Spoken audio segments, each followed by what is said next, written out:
That was the moment everything changed. The wind, a biting desert ghost, was trying its best to turn the impossible into the ridiculous, whipping sand and doubt into the faces of the most elite snipers on Earth. They were SEALs, forged in the brutal crucible of high-stakes precision, and they didn't just doubt the tiny, almost frail-looking woman who had just taken their line. They resented her presence.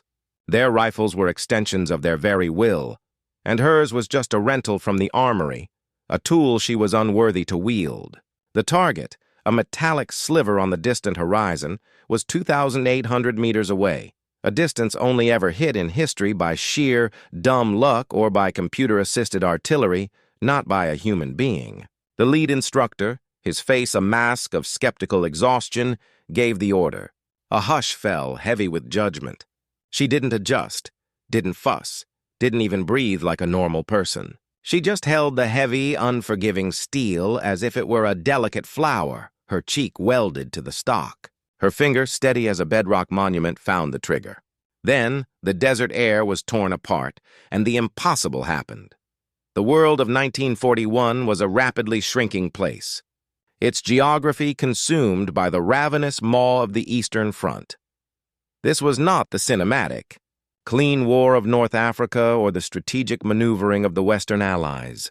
This was a war of blood and earth, a scorched earth struggle fought in a landscape that demanded as much from the soldiers as the enemy did. Our story begins not with a bang, but with a whisper, the sound of snow compressing under the worn felt boots of a young woman named Lyudmila Pavlichenko. Lyudmila, or Mila as she preferred, was not a soldier by birth or by training when the war found her. She was a history student at Kiev University, her mind more accustomed to the dusty tomes of Byzantine chronicles than the harsh clang of a bolt-action rifle. Yet, within her quiet academic demeanor lay a profound, almost terrifying stillness, a core of unshakable patience that would soon become legendary. Before the invasion, her only flirtation with the military was a voluntary sharpshooting course at a local Osoaviakim club, a Soviet paramilitary organization designed to prepare citizens for defense. For Mila, it was an intellectual pursuit, a problem of physics and meditation, not a prelude to mass slaughter. The club's dilapidated range, with its moth-eaten targets and temperamental Mosin Nagants, was her sanctuary, a place where the noise of the world faded into the singular, focused intent of a perfect shot. She had a gift, an innate ability to harmonize her heartbeat with the trigger pull, a talent so rare that the old grizzled instructors who had seen thousands of recruits merely nodded and muttered about the eye, the kind of vision that saw not just a target, but the minute, invisible distortions of air and heat between the muzzle and the kill. The moment the German Operation Barbarossa crashed across the border in June 1941, her world dissolved. History ceased to be an object of study and became a brutal, immediate reality. Mila, like millions of Soviet citizens, rushed to the nearest military recruitment office in Odessa. The scene was chaos, a deluge of terrified and determined patriotism. The recruiting officer, a tired, cynical man named Captain Sorokin, saw a young woman barely 5 feet tall, thin, and wearing glasses, and immediately tried to shunt her toward nursing duty. "We need people to bandage the wounded, Pavlichenko, not to create them," he snapped, dismissing her with a wave of his hand. Mila didn't argue. She simply pulled a certificate from her coat pocket, an official document from the Osoaviakim Club attesting to her Voroshilov sharpshooter qualification. Sorokin scoffed. "Targets on a paper range are not the same as a German Feldwebel with a machine gun, girl." But something in her eyes, a flat, unnervingly steady gaze, gave him pause. He decided on a test, a ridiculous one, a 1,000-meter shot with an uncalibrated rifle. Mila took the rifle, a heavy, ill-maintained Mosin Nagant M1891-30, and without fanfare and without taking a single practice shot, she put 3 rounds into the center of a distant oil-stained drum. Sorokin, speechless, scribbled her assignment. 25th Rifle Division of the Red Army. They didn't have time for hesitation or gender politics. They needed every single person who could kill. Her first days on the front line near Odessa were a brutal baptism. The 25th was thrown into the meat grinder of the initial German blitz, a desperate rearguard action designed to slow the inexorable advance. Her training as a sniper was rudimentary in the extreme. She was handed a rifle, a handful of ammunition, a coarse canvas camouflage cloak, and pointed in a general direction. There were no spotters, no detailed reconnaissance, no comfortable hideaways. Her first position was a hastily dug trench on a low hill, overlooking a muddy road choked with the debris of a retreating army and the ominous approaching sound of German armor. The sheer terror of the situation was paralyzing for everyone but Mila. While others huddled, shivering with fear and the cold of the early autumn, Mila lay perfectly still. The problem of killing for her was one of subtraction, subtracting distance, subtracting wind, subtracting the tremor of fear from her own muscles. It took her nearly 3 days to register her first kills. She was positioned near a forward observation post, a crumbling farmhouse that the German infantry was methodically clearing. The sight of the enemy was a shock, but not an emotional one. They were just targets, men in gray-green uniforms moving with a methodical confidence that infuriated her less than it focused her. Her 2 targets were a pair of German soldiers who were carelessly exposing themselves while setting up a heavy machine gun. The men were arguing, their voices muffled by the distance and the constant shelling, but their silhouettes were sharp against the pale morning sky. Mila knew this was it, the moment of no return. She focused on the center mass of the man with the helmet, held her breath until her lungs burned, and let the heavy trigger drag through the final, crisp break. The report was deafening, the kick of the rifle a violent protest against her shoulder. The first German crumpled instantly. The second man, bewildered and turning, took a second round moments later. It was not a feeling of triumph that washed over her, but a heavy, numbing realization. She had taken a human life. She had crossed the threshold from student to executioner. Yet, she had also saved lives, the lives of her comrades who would have been shredded by that machine gun nest. This moral calculus, the stark, brutal equation of the Eastern Front, became the bedrock of her mission. She was given a new rifle, a slightly better, though still mass-produced version of the Mosin Nagant, and, crucially, a partner. Senior Sergeant Leonid Kitsenko, a stocky, jovial man with the perpetually tired eyes of a veteran, was assigned as her spotter and protector. Leonid saw her not as a woman or a rarity, but as a supremely dangerous weapon that needed to be pointed in the right direction and defended. He brought humor, a practical knowledge of the terrain, and an unflappable calm to her side, filling the silence of her concentration with quiet, practical chatter. Their partnership was a study in contrasts, her icy focus and his warm, paternal practicality. The siege of Odessa was a brutal, drawn-out affair, and for 73 days Mila and Leonid hunted. She developed a terrifying routine.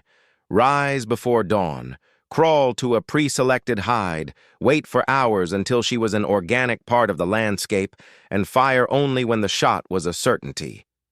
Her count climbed steadily, not in bursts, but with the ruthless, clockwork precision of a master artisan. German officers, radio operators, and, most prized of all, other snipers, the cuckoos as the Russians called them, began to fall with an unsettling regularity.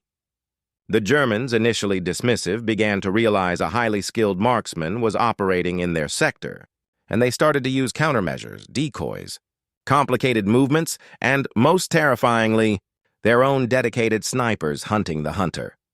The real test came not in a single shot, but in the psychological warfare of the sniper duels. These were not firefights.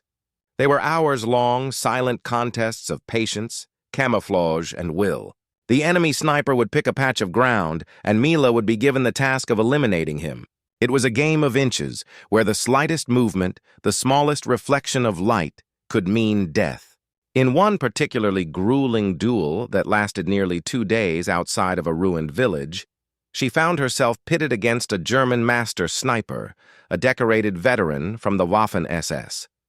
The German was a ghost, an absolute master of concealment.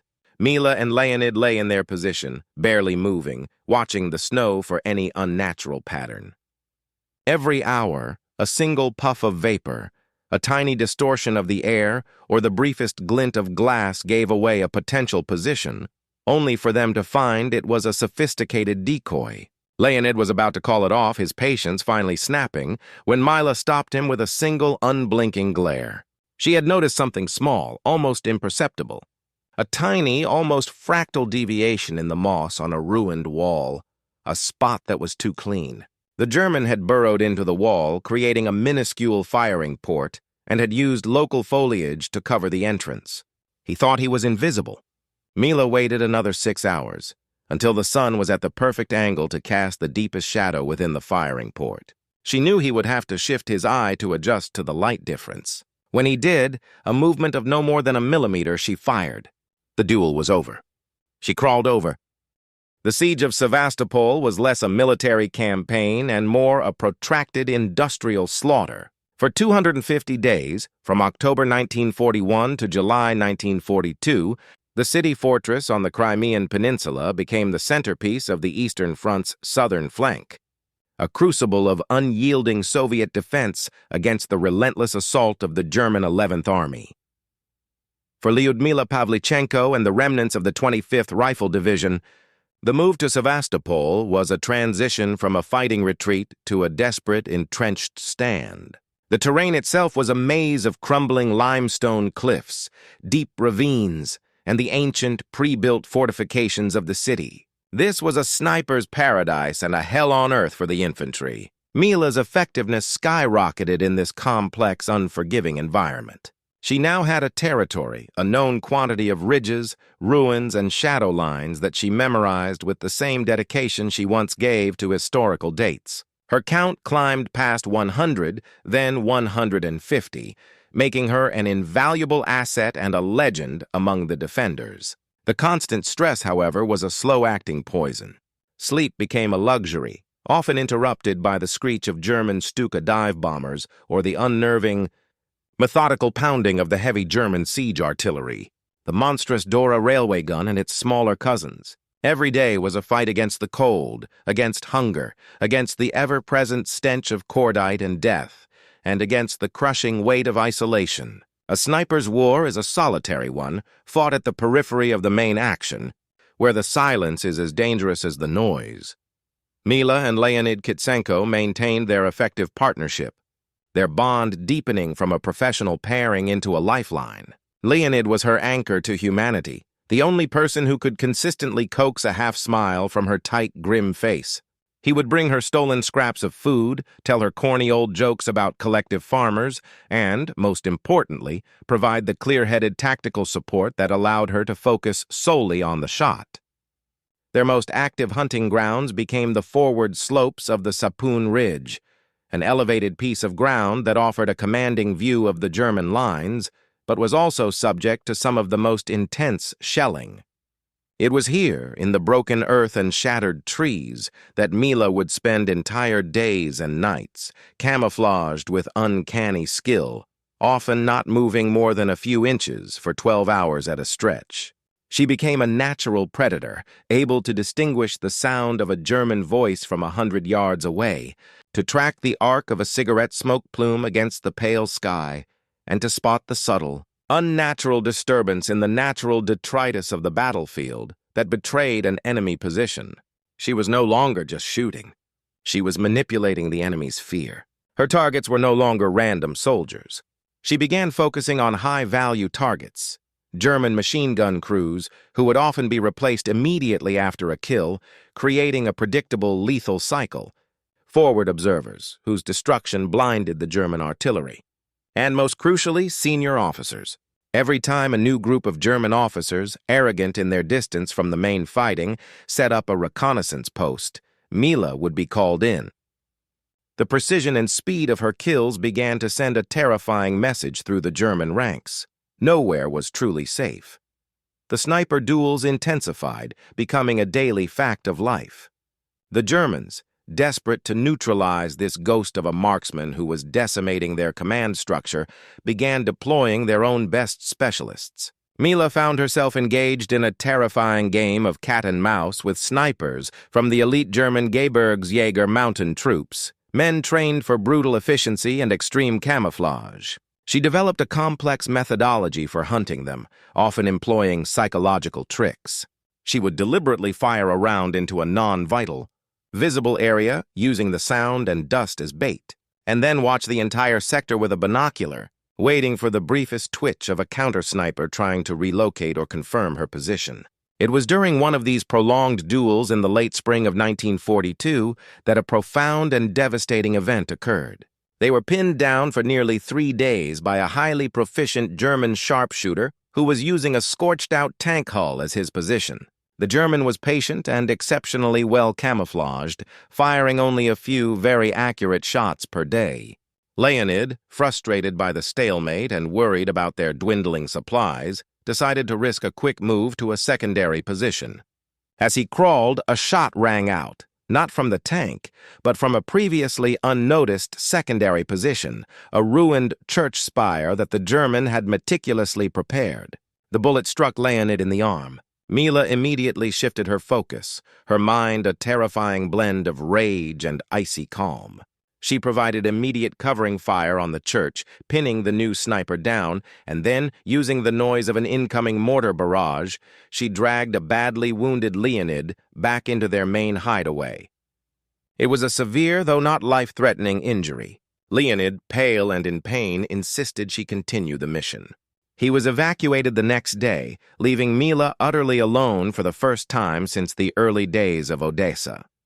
The loss of Leonid was not just the loss of a spotter. It was the loss of her human shield, her confidant, and her connection to the normal world. The emptiness beside her in the trench was a gaping psychological wound. The isolation intensified her focus, but it also chipped away at her resilience. She threw herself into her work with a ruthless, almost manic energy. Her count exploded. She developed an unnerving reputation for finishing off the wounded, not out of malice, but out of a cold, tactical necessity. A man who is wounded must be carried by 2 others, thus taking 3 men out of the fight. This cold, surgical calculation was a sign of how deeply the war had permeated her soul. Her tally soon surpassed the mythical 250-kill mark, a milestone that brought with it not celebration, but a weary, cold pride. The Soviet High Command, recognizing the immense propaganda and military value of her legend, began to shift her role. She was no longer just a sniper. She was a symbol, an icon. Reporters began to seek her out, eager to capture the image of the stoic, fierce woman who held the line against the full might of the Wehrmacht. She found the attention deeply unsettling. The gap between the myth and the miserable reality of her life in the trenches widening with every article written. She was asked to speak to units, to offer her expertise, to become a teacher of the art of the kill. This new role was cemented by a direct encounter that proved to be her last major duel. The Germans, in a final desperate attempt to neutralize the Sevastopol Witch, deployed a specialized team of snipers, led by a renowned Bavarian marksman, a man rumored to have been a champion hunter before the war. This engagement, which stretched over 4 harrowing days in the broken industrial port area, was the apex of her sniping career and nearly her final act. The Bavarian was a master of the double bluff and the long-range shot. He had spotted her position and was slowly maneuvering his team for a flanking attack. Mila knew she was outmatched in pure manpower, but she had the advantage of knowing the ground better. On the final day, after a tense, silent waiting game, the Bavarian made his move, firing a round that splintered the concrete mere inches from her head, a clear warning. She returned fire instantly, not at his firing position, but at a cluster of ruined machinery behind him, betting that the sound and impact would create the briefest moment of distraction and dust. The plan worked. As the Bavarian instinctively flinched at the unexpected impact, she shifted her rifle and fired. It was an extreme-range shot, nearly 200 meters, requiring an immense degree of elevation and wind correction.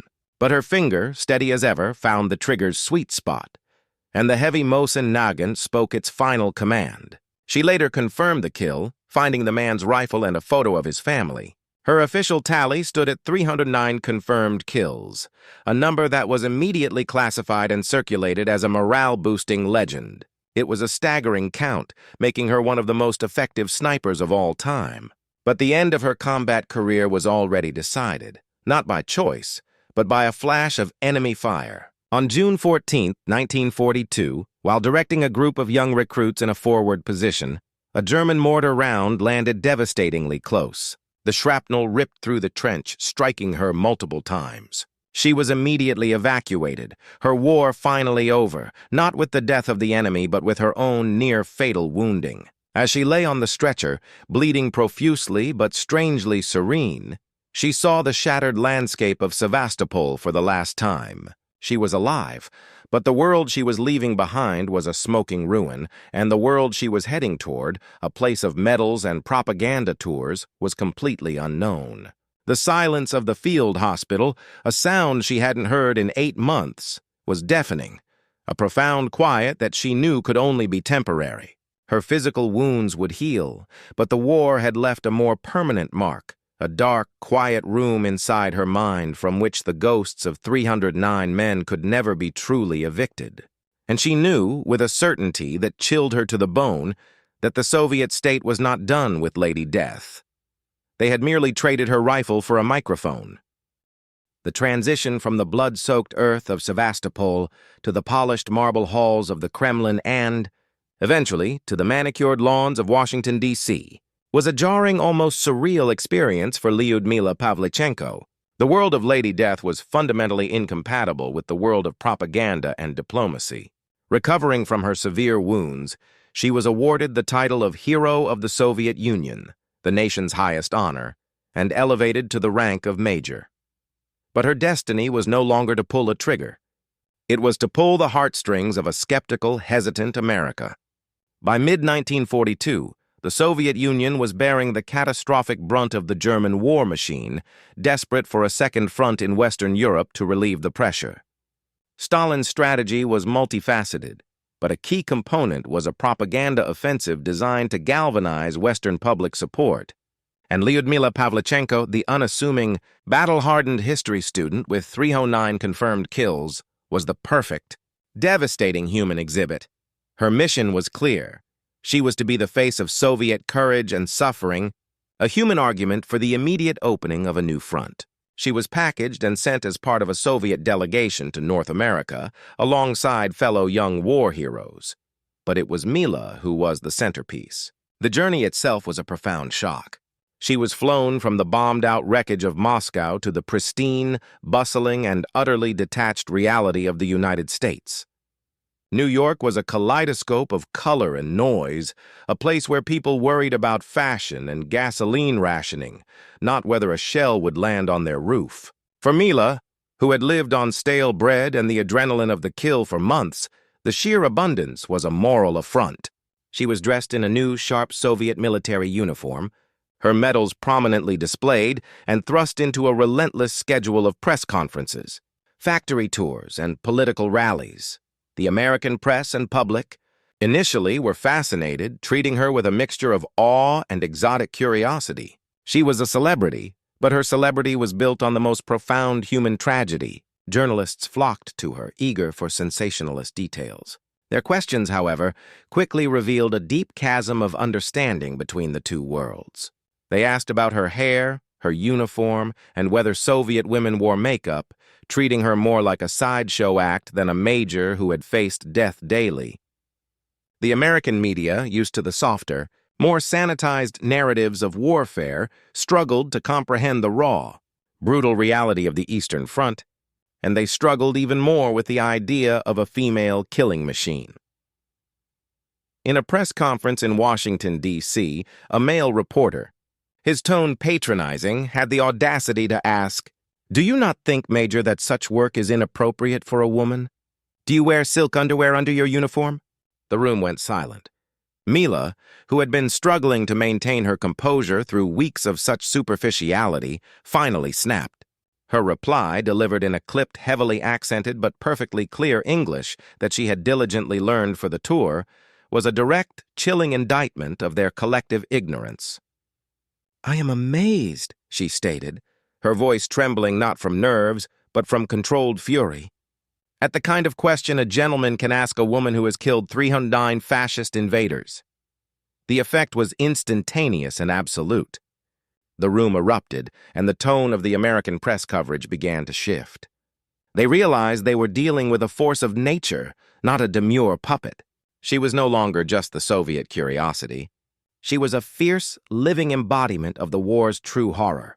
Her subsequent tour took her across the country, from the shipyards of Philadelphia to the Union halls of Chicago.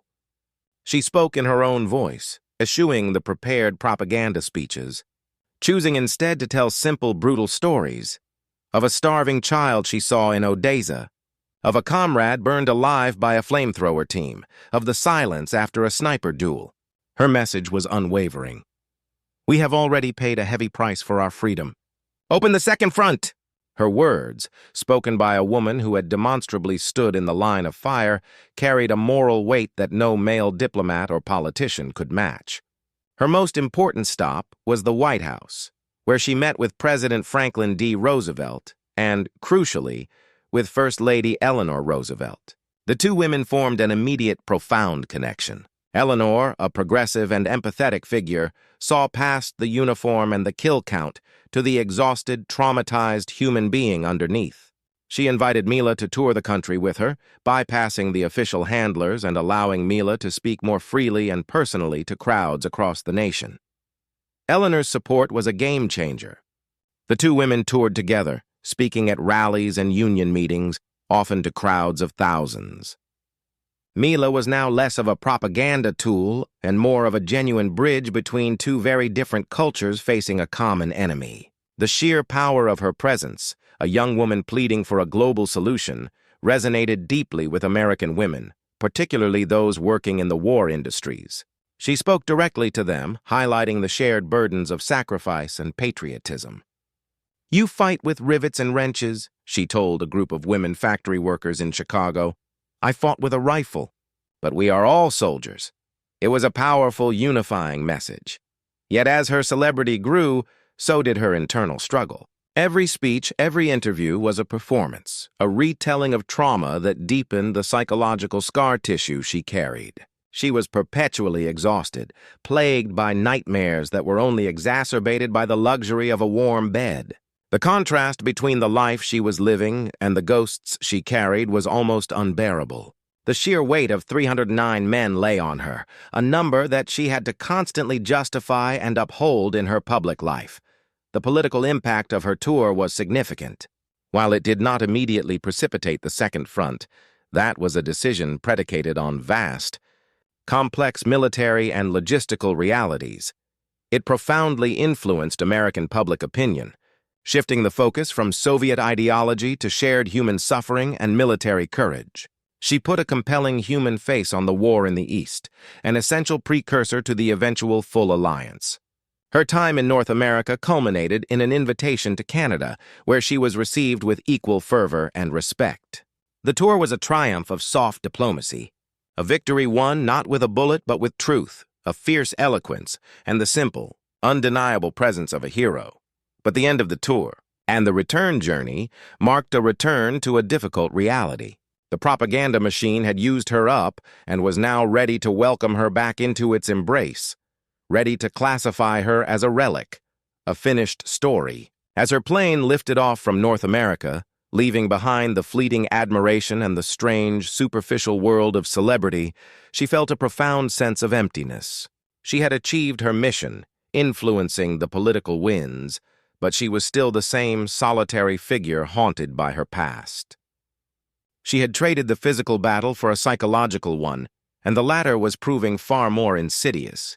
She was now a legend in two hemispheres, but she hadn't touched a rifle in months, and the absence was a constant, unsettling void. She knew that her usefulness to the state was not yet fully depleted, that a new, colder kind of war would demand a new kind of sacrifice. As the shores of the Soviet Union came into view, a feeling of deep dread settled over her. For she knew the return to her homeland meant a forced peace, a life of endless training and endless shadow, a silent kind of war she was ill-prepared to fight. Returning to the Soviet Union in 1943 was not the triumphant homecoming Lyudmila might have imagined. She was a national hero, a symbol of resistance, yet she was also damaged goods, a soldier whose combat days were definitively over due to her severe wounds. The state, however, had a meticulously planned new role for its most famous sharpshooter. She was immediately transferred to the Chief Training Center for Snipers of the Moscow Military District, a prestigious but quiet assignment. She was to be an instructor, a living textbook for the next generation of Soviet snipers. It was a cruel irony. She was to teach others to do the very thing that had nearly destroyed her, to pass on the cold, lethal knowledge that had cost her so much of her own humanity. The school was a stark, secretive campus hidden deep in the forests outside Moscow. The students were a mix of men and women, all highly motivated, but none possessing the inherent, terrifying stillness that defined Mila's own talent. Her job was to codify the instinctive, to translate the art of the kill into a repeatable, teachable science. Her curriculum was ruthless and practical, far removed from the theoretical lectures of the pre-war military clubs. She taught them camouflage not as an academic exercise, but as a total mental submission to the environment. She taught them patience, forcing them to lie motionless for 10 and 12 hours in freezing mud, in blazing sun, waiting for a simulated target to appear. She emphasized the psychological aspect of the duel, the cold, calculating mind games that preceded the shot. Her most critical teaching involved the 1,000-meter shot, a distance that was the technical edge of the Mosin Nagant's effective range and a psychological barrier for most snipers. Mila drilled into them the necessity of calculating external ballistics, windage, temperature, humidity, altitude, with almost religious fervor.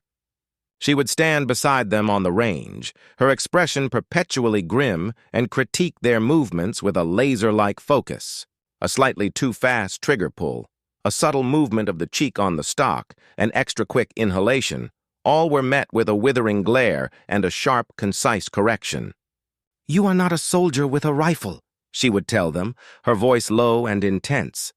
"You are an extension of the weapon. The bullet must not be surprised by the moment it leaves the barrel. The bullet must be your will." Despite her technical mastery, there was a profound disconnect between Mila and her students. They saw the legend, the medals, the 309, but they didn't see the cost. She rarely spoke of her time in combat, offering only clinical, sanitized accounts of duels. She became a remote, almost mythical figure to them, respected but unapproachable. Her relationship with her former spotter, Leonid Kitsenko, who was recovering from his wounds and reassigned to a logistical role at the same center, became her only source of genuine human connection. Their conversations were quiet, often silent, built on a shared, unspoken language of trauma. They would simply sit together, drinking the harsh, watered-down tea, the easy presence of the other a strange comfort against the backdrop of an endless, consuming war. The demands of the Soviet propaganda machine did not cease with her return. She was still called upon for public appearances, for motivational speeches to factory workers and new recruits. These events became a performance of her past self, a kind of living theater. She would stand on stages, the bright lights dazzling her eyes, and recite the required heroic script. But inside, a creeping sense of disillusionment was taking root. The official narrative, which glorified the kill and erased the accompanying suffering, felt increasingly hollow. She saw how her story was being manipulated, used to simplify the brutal, complex reality of the war into a neat, patriotic slogan. The quiet war of the instructor was far more insidious than the front line. At the front, the enemy was clear, the threat immediate. Here, the threat was internal. The slow erosion of her personal identity, the forced separation from the visceral, clarifying purpose of combat. Her talent, her very essence, was now a tool of the state, a commodity to be replicated and deployed. She found herself grappling with the moral and psychological paradox of her existence. She was training people to kill, to endure the very trauma that haunted her every waking moment.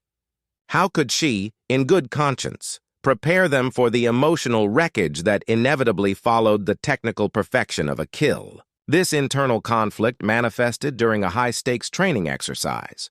She had been observing a young female recruit, Svetlana, who showed a rare innate talent, a natural stillness and an almost supernatural eye for trajectory, a skill level that reminded Mila unsettlingly of her own past. Svetlana was technically perfect, but she lacked the necessary coldness, hesitating at the moment of the simulated kill, a flicker of human empathy crossing her face. Mila took her aside, not on the range, but late one night in the barracks. Instead of a technical critique, she offered the closest thing to a confession she would ever make. She told Svetlana about the long duels, about the cold necessity of eliminating the wounded, about the German sniper's journal. "Svetlana," she said, her voice barely a whisper, "the bullet does not ask why. The man holding the rifle cannot either. You must cut out the questioning part of your mind. If you see a man as a man, you cannot pull the trigger. You must see him as a target, a vector of threat, an equation to be solved. If you cannot do this, you will die. And more importantly, your comrades will die. Choose." The exchange was a turning point for both of them. Svetlana, with a look of profound fear and determination, internalized the lesson. Mila, however, was left with the bitter taste of her own words. She had successfully manufactured another lethal weapon, but she had also passed on the psychological burden that came with it. Her duty was fulfilled, but her soul was heavier. As the war entered its final stages in 1944 and 1945, her students, armed with the cold, precise knowledge she had imparted, were sent to the front lines. Letters began to arrive, terse, formal updates of successes, of confirmed kills, of new legends being born. And inevitably, letters also arrived bearing the news of their deaths. Each death was a sharp, personal blow, a reminder that the bullets she taught others to fire were also the bullets that killed her own. She was a ghost watching her own tragedy repeat itself. She began to wonder if her true purpose now was not to train, but to witness, to be the repository of all the silenced voices. As the great, terrible conflict finally staggered to its conclusion in 1945, the victory was intoxicating for the nation. But for Mila, it was a quiet relief, tinged with a deep personal exhaustion. The fighting was over, but the war inside her mind had only just begun. The state, having used her for war and for training, would soon demand a final, and perhaps most difficult, act: the transformation of Lady Death into a peacetime civilian, a task she was convinced was impossible.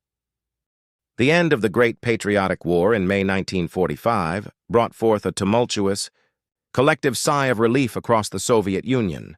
For Lyudmila Pavlichenko, however, the peace was less a respite and more a profound, unsettling silence. The world she returned to was a devastated but rapidly restructuring place that had little patience for the specialized, solitary skills of a sniper. The immediate task of the state was to reintegrate its millions of soldiers, to transition them from a war footing to a rebuilding effort, and Mila, the iconic Lady Death, was to be a model of this transition. The accolades continued. She was a national figure, her heroism permanently etched into the official history. But her new reality was the crushing weight of ordinary life. Her severe shrapnel wounds, which had forced her off the front lines, left her with chronic pain and a stiffness that were a constant physical reminder of her service. More debilitating, however, were the invisible wounds. The constant adrenaline of combat was replaced by the low-grade anxiety of perpetual vigilance. She suffered from insomnia and nightmares, her mind replaying the duels, the faces, the flash of the muzzle. The silence of peacetime was unbearable. She was constantly listening for the muffled thwack of a long-range shot, the shriek of a Stuka, or the shouted German commands. The Soviet authorities, determined to complete her narrative arc from student to warrior to citizen hero, facilitated her return to Kyiv University. It was a strange, disorienting experience. She was now older, hardened, a decorated major, sitting in lecture halls with fresh-faced young students who had only known the war as a distant, terrifying phenomenon. Her studies in history, once her passion, now felt distant, abstract, and profoundly irrelevant next to the immediate visceral history she had just lived. Her classmates, while respectful, treated her with a mixture of awe and distance. They saw the medals, but they could not grasp the interior life of the woman who wore them. She felt like an alien, a visitor from a harsher, darker planet. She struggled immensely to find a new purpose. The sheer focused intensity required to be a world-class sniper, the hours of stillness, the surgical precision, the necessary emotional detachment, was the antithesis of the collaborative, flexible and often frustrating nature of civilian life. She tried to work in her field, taking a research position, but the academic rhythm was too slow, too detached. Her former comrade and friend, Leonid Kitsenko, continued to be her closest confidant. He understood her struggle better than anyone. He, too, was grappling with the transition, using his practical nature to manage the logistical chaos of the post-war reconstruction. Their bond, forged in the trenches, was one of mutual, quiet survival.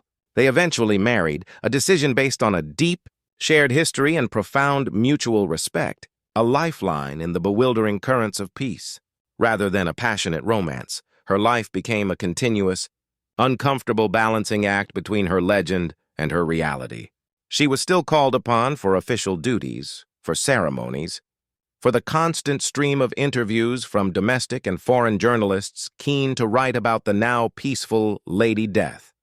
She had to maintain the image, the stoic, unbreakable hero, while battling a crippling case of post-traumatic stress. One particularly humiliating moment occurred during a parade. The roar of the fighter jets overhead, a sound that was supposed to represent Soviet might, triggered a violent flashback. She froze, dropping her ceremonial bouquet, her mind registering the sound as incoming bombers, and she had to be quickly escorted from the parade ground. A moment of profound vulnerability that the state quickly scrubbed from the official record. To cope, Mila turned to a life of service that leveraged her unique experience without requiring her to kill. She moved into a position in the main headquarters of the Soviet Navy, a role that allowed her to use her organizational skills and her detailed knowledge of military logistics and planning. The structure and discipline of the Navy provided a framework that her civilian life lacked. She rose through the ranks, eventually becoming a lieutenant colonel, a rare achievement for a woman in the heavily male-dominated Soviet military structure of the Cold War. But the most challenging aspect of this period was the slow, painful realization that the state's interest in her was purely functional. She was a symbol, and symbols once used can be set aside. Her personal struggles were secondary to the narrative.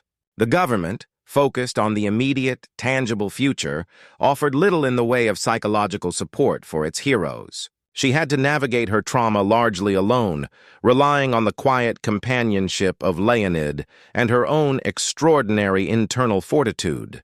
The Mosin Nagant, the heavy rifle that was once an extension of her will, was now locked away in a museum, a relic of a time that felt simultaneously yesterday and 1,000 years ago. The world was not done with her story, however. In 1957, Eleanor Roosevelt, who had maintained a quiet correspondence with Mila, visited the Soviet Union. The reunion was a moment of genuine warmth and human connection. The two women, so different in background and experience, met again, both now older and bearing the weight of history. Eleanor saw the strain on Mila and, in a private conversation, encouraged her to seek out a life not defined by the 309 kills, but by the courage it took to survive them. This encounter was a powerful validation for Mila, a reminder that her worth was not solely defined by the state's utilitarian needs. She found a slow, incremental path to healing, not through forgetting but through reframing. She dedicated herself to the preservation of the truth of the war, working in historical research and ensuring that the stories of her fallen comrades, especially the female snipers, were not erased by the sweeping grand narratives of the Cold War. She was learning to live with the ghosts, not banishing them, but giving them a place at the edge of the room. The transition was agonizingly slow, a quiet internal war fought with books and memory, rather than bullets and steel. The question remained: after achieving perfection in the act of destruction, was it possible to find an equivalent, meaningful perfection in the act of creation, or simply in the act of living? And as the Cold War ratcheted up, with its own terrifying logic of long-range threats and ideological duels, Mila knew that the unique, terrifying skill she possessed was not just a historical artifact.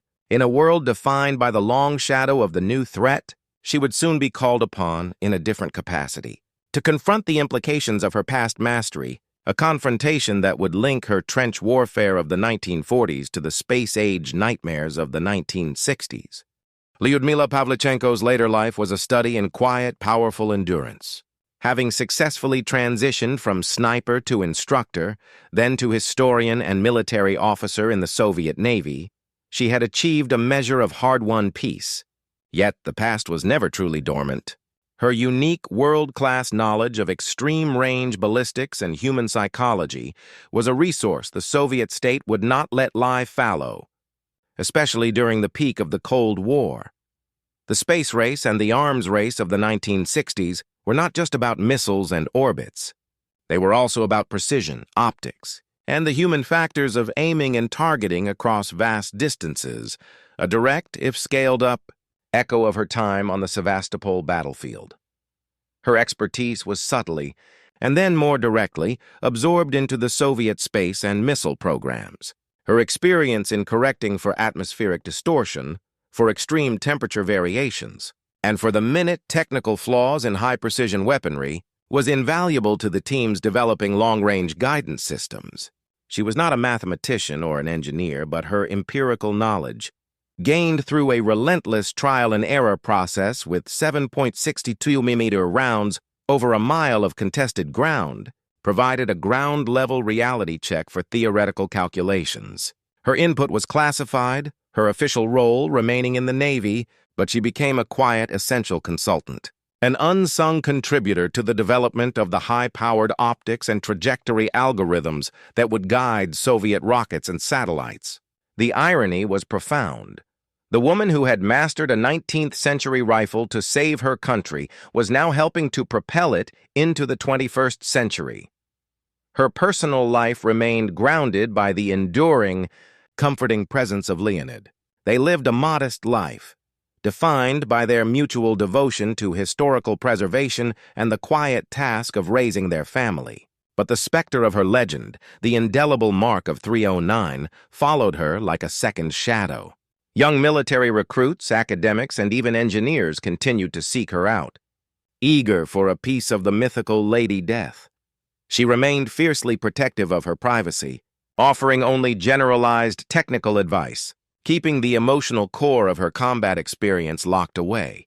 The final, and most symbolic, chapter of her personal legacy involved a return to the very heart of the skill that defined her. In the late 1960s, a new generation of Soviet snipers, armed with new advanced rifles, including the legendary Dragunov SVD, were training to break distance records, pushing the limits of the human weapon system. The goal was to establish a new, globally recognized benchmark for confirmed, first-round hit kills at extreme range, a record that would serve as both a military boast and a testament to Soviet optical and weapons engineering. A training exercise was organized at a highly classified facility in a remote, high-altitude desert region, a place chosen for its clear air and vast, unobstructed sightlines. The cream of the Soviet Sniper Corps was assembled, eager to hit the new, almost unbelievable target distance of 2,800 meters, a distance that, even with the new technology, was considered statistically impossible for a first shot. Mila, now a middle-aged lieutenant colonel, was present as a consulting observer, lending the prestige of her name to the endeavor. The range was a scene of intense technical activity, computer models, environmental sensors, and complex wind correction tools. The young snipers, their rifles perfectly tuned, were all failing, missing the distant half-meter target plate by disheartening margins. The slightest crosswind, the imperceptible shimmer of heat, or a minuscule error in elevation was enough to turn the shot into a wild miss. Frustrated by the sterile, over-engineered approach, Mila finally stepped forward. She didn't announce her intention. She simply walked to the firing line. The lead instructor, a young major named Korolev, who knew her only through the pages of history books, was bewildered. "Major Pavlichenko, what are you doing?" he asked, his tone respectful but firm. "I am showing you that your fancy machines are confusing your instincts, Major," she replied, her voice the low, compelling rasp of the front lines. She took one of the new, heavy SVD rifles, a weapon she had never trained with, and lay prone on the firing mat. She didn't look at the computer readouts.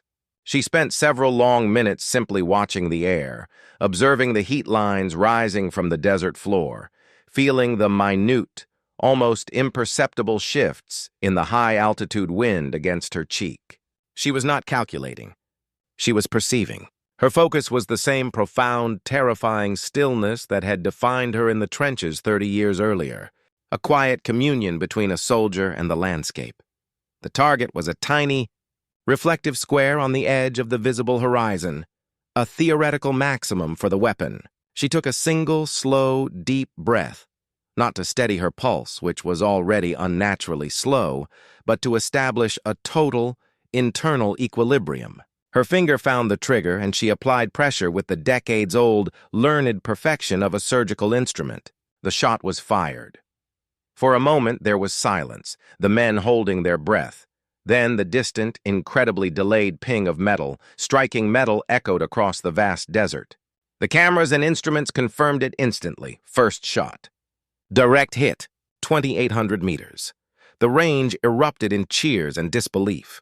Korolev stared, speechless. Mila rose, her expression unchanged, and handed the rifle back to the stunned major. "The gun is only a tool, Major," she said, wiping the fine desert dust from her cheek. "The eye, the will, the stillness, these are what make the shot." She had proven her point. The ultimate mastery of the weapon was not technical. It was human, a profound, unquantifiable connection to the act itself. She had demonstrated in a single, impossible shot that the legendary prowess of Lady Death was not just a historical anomaly, but a permanent, unvanquished core of her being.